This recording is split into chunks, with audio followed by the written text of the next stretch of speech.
ایک روز حضور اکرم صلی اللہ علیہ وسلم خانہ کعبہ میں نماز پڑھ رہے تھے کہ ابو جہل آپ کے پاس آیا اور بولا، کیا میں نے آپ کو اس سے منع نہیں کیا تھا؟ آپ جانتے نہیں میں سب سے بڑا گروہ والا ہوں۔ اس پر سورہ الگ کی آیت 17-18 نازل ہوئی۔ ترجمہ: سو یہ اپنے گروہ کے لوگوں کو بلا لے، اگر اس نے ایسا کیا تو ہم بھی دوزخ کے پیادوں کو بلا لیں گے۔ حضرت ابن عباس رضی اللہ تعالیٰ عنہ فرماتے ہیں، اگر ابو جہل اپنے گروہ کو بلاتا تو اللہ تعالیٰ کے عذاب کے فرشتے اسے پکڑ کر تہس نہس کر دیتے۔ ایک روز ابو جہل حضور اکرم صلی اللہ علیہ وسلم کے سامنے آیا اور آپ سے مخاطب ہوا، آپ کو معلوم ہے میں بطحاء والوں کا محافظ ہوں اور میں یہاں ایک شریف ترین شخص ہوں۔ اس وقت اللہ تعالیٰ نے سورہ دخان کی آیت 49 نازل فرمائی۔ ترجمہ: شک تو بڑا معزز مکرم ہے۔ آیت کا یہ جملہ دوزخ کے فرشتے ابو جہل کو ڈالتے وقت پھٹکارتے ہوئے کہیں گے۔ ابو لہب بھی حضور اکرم صلی اللہ علیہ وسلم کی اظہار ثانی میں آگے تھا۔ نبی کریم صلی اللہ علیہ وسلم کی تبلیغ میں رکاوٹیں ڈالتا تھا۔ آپ صلی اللہ علیہ وسلم کو برا بھلا کہتا تھا۔ اس کی بیوی ام جمیل بھی اس کے ساتھ شامل تھی۔ وہ جنگل سے کانٹے دار لکڑیاں کاٹ کر لاتی اور نبی کریم صلی اللہ علیہ وسلم کے راستے میں بچھاتی۔ اس پر اللہ تعالیٰ نے سورہ لہب نازل فرمائی۔ اس میں ابو جہل کے ساتھ اس کی بیوی کو بھی عذاب کی خبر دی گئی۔ وہ غصے میں آگ بگولا ہو گئی، پتھر ہاتھ میں لیے آپ صلی اللہ علیہ وسلم کی طرف بڑھی۔ اس وقت آپ صلی اللہ علیہ وسلم کے ساتھ ابو بکر صدیق رضی اللہ تعالیٰ عنہ تھے۔ انہوں نے ابو لہب کی بیوی کو آتے دیکھا تو فرمایا، اللہ کے رسول، یہ عورت بہت زبان دراز ہے، اگر آپ یہاں ٹھہرے تو اس کی بد زبانی سے آپ کو تکلیف پہنچے گی۔ ان کی بات سن کر حضور اکرم صلی اللہ علیہ وسلم نے فرمایا، ابو بکر فکر نہ کرو، وہ مجھے نہ دیکھ سکے گی۔ اتنے میں ام جمیل نزدیک پہنچ گئی۔ اسے وہاں صرف ابو بکر صدیق رضی اللہ تعالیٰ عنہ نظر آئے۔ وہ آتے ہی بولی، ابو بکر تمہارے دوست نے مجھے ذلیل کیا ہے، کہاں ہے تمہارا دوست جو شعر پڑھتا ہے؟ ابو بکر بولے، کیا تمہیں میرے ساتھ کوئی نظر آ رہا ہے؟ کیوں، کیا بات ہے؟ مجھے تمہارے ساتھ کوئی نظر نہیں آ رہا۔ انہوں نے پوچھا، تم ان کے ساتھ کیا کرنا چاہتی ہو؟ جواب میں اس نے کہا، میں یہ پتھر اس کے منہ پر مارنا چاہتی ہوں، اس نے میری شان میں نازیبا شعر کہے ہیں۔ وہ سورہ لہب کی آیت کو شعر سمجھ رہی تھی۔ اس پر انہوں نے کہا، نہیں، اللہ کی قسم وہ شاعر نہیں ہے، وہ تو شعر کہنا جانتے ہی نہیں، نہ انہوں نے تمہیں ذلیل کیا ہے۔ یہ سن کر وہ واپس لوٹ گئی۔ بعد میں ابو بکر صدیق رضی اللہ تعالیٰ عنہ نے آپ صلی اللہ علیہ وسلم سے پوچھا، اے اللہ کے رسول، وہ آپ کو دیکھ کیوں نہیں سکی؟ آپ نے ارشاد فرمایا، ایک فرشتے نے مجھے اپنے پروں میں چھپا لیا تھا۔ ابو لہب کے ایک بیٹے کا نام عتبہ تھا اور دوسرے کا نام عتیبہ تھا۔ اعلان نبوت سے پہلے حضور اکرم صلی اللہ علیہ وسلم نے اپنی دو بیٹیوں حضرت رقیہ اور حضرت ام کلثوم رضی اللہ تعالیٰ عنہا کا نکاح ابو لہب کے ان دونوں بیٹوں سے کر دیا تھا۔ یہ صرف نکاح ہوا تھا، ابھی رخصتی نہیں ہوئی تھی۔ اسلام کا آغاز ہوا اور سورہ لہب نازل ہوئی تو ابو لہب نے غصے میں آ کر اپنے بیٹوں سے کہا، اگر تم محمد کی بیٹیوں کو طلاق نہیں دو گے تو میں تمہارا چہرہ نہیں دیکھوں گا۔ چنانچہ ان دونوں نے انہیں طلاق دے دی۔ دیکھا جائے تو حضور اکرم صلی اللہ علیہ وسلم کی بیٹیوں کے لیے اس میں حکمت تھی۔ گویا اللہ تعالیٰ نے چاہا کہ یہ پاک صاحبزادیاں عتبہ اور عتیبہ کے ہاں نہ جا سکیں۔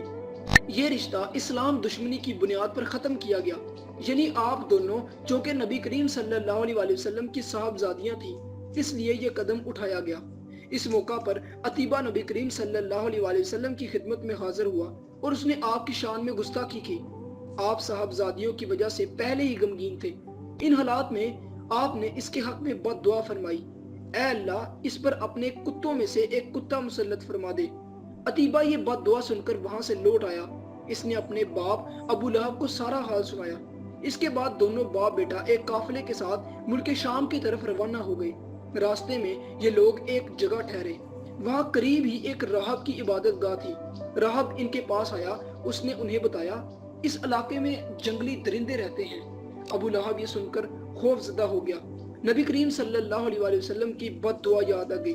اس نے قافلے والوں سے کہا، تم لوگ میری حیثیت سے باخبر ہو اور یہ بھی جانتے ہو کہ میرا تم پر کیا حق ہے۔ انہوں نے ایک زبان ہو کر کہا، بے شک ہمیں معلوم ہے۔ ابو لہب یہ سن کر بولا، تب پھر تم ہماری مدد کرو، میں محمد کی بد دعا کی وجہ سے خوف زدہ ہو گیا ہوں، اس لیے تم لوگ اپنا سامان اس عبادت گاہ کی طرف رکھ کر اس پر میرے بیٹے کا بستر لگا دو۔ اور اس کے چاروں طرف تم لوگ اپنے بستر لگا لو۔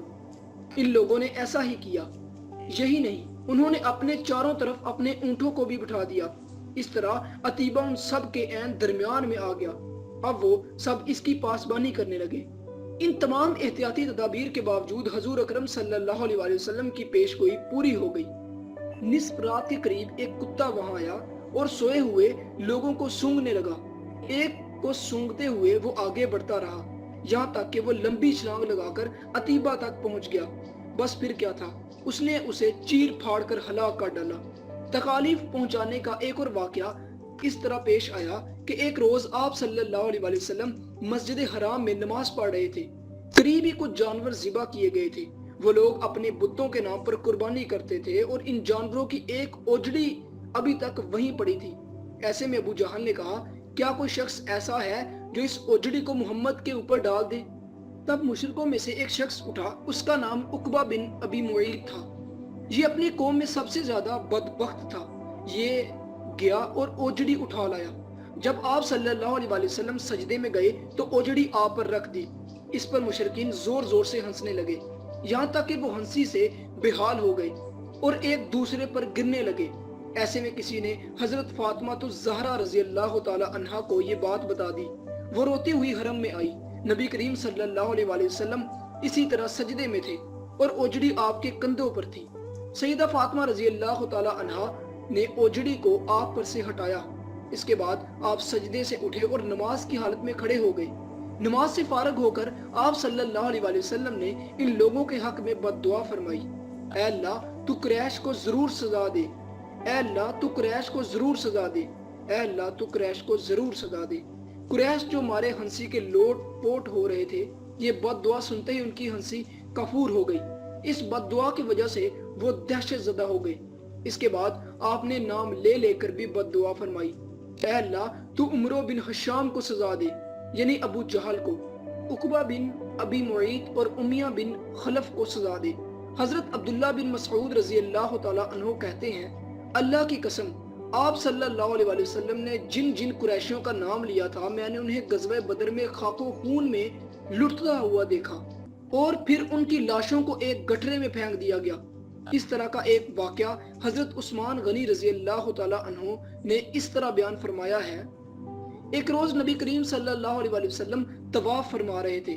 اس وقت آپ کا ہاتھ حضرت ابوبکر رضی اللہ تعالی عنہ کے ہاتھ میں تھا۔ حجر اسود کے پاس 3 آدمی بیٹھے تھے۔ جب آپ حجر اسود کے پاس سے گزرے اور ان کے قریب پہنچے تو ان تینوں نے آپ کی ذات بابرکت پر چند جملے کسے۔ ان جملوں کو سن کر آپ کو تکلیف پہنچی۔ تکلیف کے آثار آپ کے چہرے سے ظاہر ہوئے۔ دوسرے پھیرے میں ابو جہل نے کہا، تم ہمیں ان معبودوں کو عبادت کرنے سے روکتے ہو جنہیں ہمارے باپ دادا پوجتے آئے، لیکن ہم تم سے صلح نہیں کر سکتے۔ جواب میں آپ صلی اللہ علیہ وسلم نے فرمایا، میرا بھی یہی حال ہے۔ پھر آپ آگے بڑھ گئے۔ تیسرے پھیرے میں بھی انہوں نے ایسا ہی کیا۔ پھر چوتھے پھیرے میں یہ تینوں یکدم آپ کی طرف جھپٹے۔ تو ناظرین، یہ تھا سیرت نبی صلی اللہ علیہ وسلم کا پارٹ نمبر 28۔ اگر آپ اس کی مزید ویڈیوز دیکھنا چاہتے ہیں تو ابھی ہمارے چینل کو سبسکرائب کریں، ویڈیو کو لائک کریں، شیئر کریں۔ اسی کے ساتھ اب ہم ملتے ہیں نیکسٹ ویڈیو میں۔ شکریہ۔